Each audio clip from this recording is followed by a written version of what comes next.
వందనాలండి. ఈరోజు ఆగస్టు 21 రాజులు 2వ గ్రంథంలోని కొన్ని విషయాలు జ్ఞాపకం చేసుకుందాం. 2వ రాజులు 17:23లో తన సేవకులైన ప్రవక్తల ద్వారా యెహోవా సెలవిచ్చిన మాట చొప్పున ఆయన ఇజ్రాయేల్ వారిని తన సముఖంలో నుండి వెళ్ళగొట్టాను.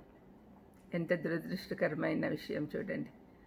ఒకప్పుడు ఎంతగా ఆశీర్వదించాడు దేవుడు, కానీ వాళ్ళు పదే పదే అవిధేయత చూపించడం వల్ల దేవుడు ఉగ్రత వారి మీదకి వచ్చింది అనే విషయము ఈ వాక్యం ద్వారా మనకు అర్థమవుతుంది. ప్రవక్తల ద్వారా ఎన్నిసార్లు చెప్పి పంపించినా కూడా వాళ్ళకి తలకెక్కలేదు. ఈనాడు మనం కూడా ఇలాగే చేస్తున్నాం.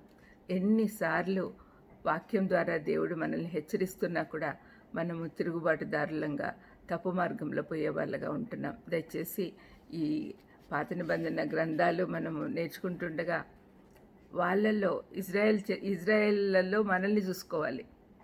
మనల్ని దేవుని బిడ్డలుగా ఎంచుకున్నాడు దేవుడు, కానీ అవిధేయత వల్ల మనం ఆయనకు దూరం అవుతూ ఉన్నాం. అప్పుడు ఏమవుతుందో మనం గుర్తుపెట్టుకోవాలి. రాజులు 2వ గ్రంథంలోని సంఘటనలు దాదాపు 300 సంవత్సరాల కాల వ్యవధిలో జరిగాయి.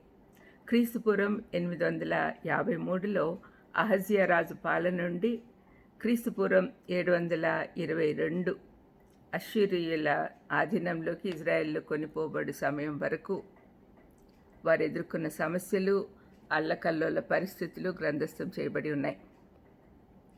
ఆ తర్వాత బబులోనీయులు క్రీస్తుపూర్వం 586లో యెరూషలేమును ఆక్రమించి యూదులను చెరపట్టుకొని పోవట, ఇవన్నీ కూడా క్రీస్తుపూర్వం 560లో యెహోయాకీను రాజును విడుదల చేయుట చూడగలం. ఇవన్నీ కూడా ఈ గ్రంథాల్లో కనపడుతుంది. ఈ గ్రంథం 2 రాజ్యాల చెరను గ్రంథస్థం చేసింది. ఎలీషా ప్రవక్త యొక్క శ్రమతో కూడిన హెచ్చరికలు ఏ ప్రయోజనము చేకూర్చలేదు. మొదటి రాజుల గ్రంథంలో విభజింపబడిన రాజ్యము 2వ రాజుల గ్రంథంలో అసలు లేకుండా పోయింది. ఎంత బాధాకరం చూడండి. దేవుడు దీర్ఘశాంతం గలవాడు. ఆయన నిరంతరం నాశనానికి పోవద్దని ప్రవక్తల ద్వారా బతిమాలుతూనే ఉన్నాడు. దేవుని మాటలు నిర్లక్ష్యం చేస్తే ఆయన ఉగ్రత చాలా భయంకరంగా ఉంటుంది. మొదట్లో అష్షూరు చెరలోకి ఇజ్రాయెల్ దేశం వెళ్ళినప్పటికీ యూదా దేశపు పరిస్థితి కొద్దిగా మెరుగ్గా ఉంది. అక్కడున్న కొద్దిమంది దైవభీతి గల రాజుల వల్ల చివరికి పాపం నీతిని జయించటం వల్ల యూదా దేశం కూడా బబులోను చెరలోకి కొనుపోబడింది. అవిధేయతకు శిక్ష తప్పనిసరిగా ఉంటుంది అని ఒక పాఠం మనము ఈ గ్రంథం ద్వారా నేర్చుకోవాలి. నిర్లక్ష్యం వలననే నాశనం జరిగిందనే విషయము మనకు నేర్పించుటకే దేవుడు రాజుల గ్రంథాలు 2 కూడా రాయించాడు. దాంట్లో ప్రజల అవిధేయత, రాజుల నిర్లక్ష్యము కనపడుతుంది. వారు దేవుని హెచ్చరికలు పట్టించుకోలేదు. ఈనాటి మన పరిస్థితులకు కూడా మనం ఈ విషయాలు అన్వయించుకొని జాగ్రత్తగా ఉండాలి. ఆత్మీయ పరిస్థితులు, రాజకీయ ఆర్థిక పరిస్థితులపై ప్రభావం చూపిస్తుందని కూడా దేవుడు నేర్పిస్తూ ఉన్నాడు. ప్రాముఖ్యంగా వారి విగ్రహారాధన, అపవిత్రత, ఐక్యత లేనితనం వల్ల ఆ 2 రాజ్యాలపైన తీర్పు వచ్చింది అని మనం అర్థం చేసుకోవాలి. యూదాలో 20 మంది రాజులు ఉన్నారు. అందులో 8 మంది కొద్దిగా మంచి వాళ్ళు అయినందున ఇజ్రాయెల్ రాజ్యము చెరలోకి వెళ్ళాక కూడా యూదా రాజ్యము 136 సంవత్సరాలు స్వతంత్రులుగా ఉండగలిగారు.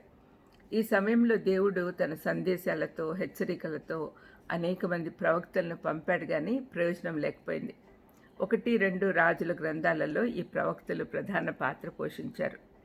రాజులు రాజ్య కార్యకలాపాల నిర్వహణలో దైవ ప్రతినిధులుగా ఉండాలన్న సత్యాన్ని గుర్తు చేయుటకు దేవుడు వారిని ఉపయోగించుకున్నాడు. ప్రార్థన చేద్దాం. దయామేడ రాజులు 2వ గ్రంథంలో రాజ్యమే లేకుండా పోవడము చూస్తున్నాం. తండ్రి మీకున్న దీర్ఘశాంతము, ప్రేమ గురించే ఆలోచిస్తున్నాం, కానీ మీ ఉగ్రత గురించి మేము ఆలోచించట్లేదు. మమ్మల్ని క్షమించండి నాయన. మీ ఉగ్రత మా మీదికి రాకుండా తప్పించుకోవడానికి ఏం చేయాలో మాకు నేర్పిస్తున్నారు. విధేయులుగా ఉండేదానికి సహాయం చేయమని యేసుక్రీస్తు నామమున వేడుకొంచున్నాను తండ్రి. ఆమేన్. God bless you.